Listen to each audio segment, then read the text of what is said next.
কয়েক বছরের স্থবিরতা কাটিয়ে বৈশ্বিক এয়ারলাইন্স খাতে প্রবৃদ্ধির গতি পুনরুদ্ধার হয়েছে। সম্ভাবনা তৈরি হয়েছে ২০২৫ সালে এই খাতে আয় ইতিহাসে প্রথমবার $১,০০,০০,০০,০০০ ছাড়ানোর। এ সময় রেকর্ড ৫০০ কোটি যাত্রী আকাশপথে সেবা নেবে। সম্প্রতি এই পূর্বাভাস দিয়েছে international air transport association IATA। ২০২০ সালের শুরুতে কোভিড মহামারী এভিয়েশন খাতকে দীর্ঘ মন্দায় নিয়ে যায়। ৩ বছর কোম্পানিগুলো বড় ধরনের লোকসানের মুখোমুখি হয়।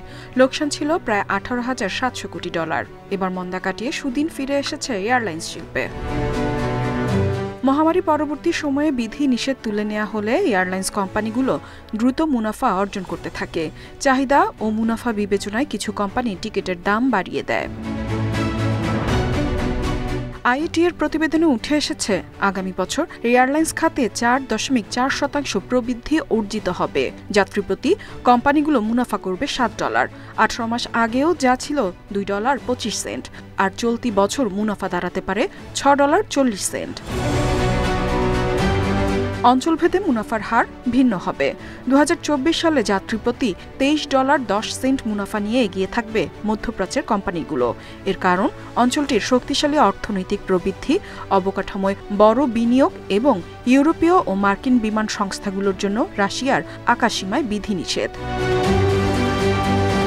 পূর্বাভাস বলছে, চলতি বছর শেষে মধ্যপ্রাচ্যের কোম্পানিগুলো $৫৩০ কোটি মুনাফা করবে। পরবর্তী অবস্থানে থাকতে পারে যুক্তরাষ্ট্র ও ইউরোপীয় ইউনিয়নের কোম্পানিগুলো। তবে আফ্রিকা, লাতিন আমেরিকা ও এশিয়া প্যাসিফিক অঞ্চলের কোম্পানিগুলো গড়ের চেয়ে কম মুনাফা অর্জন করবে।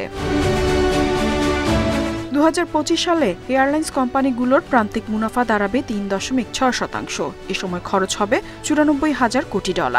সরবরাহ চেইনের সমস্যা ও ক্রমবর্ধমান করের মতো বাহ্যিক চাপ তাদের ব্যয়ের অন্যতম কারণ হয়ে দাঁড়াবে। ইফা তারা, ইন্ডিপেন্ডেন্ট নিউজ।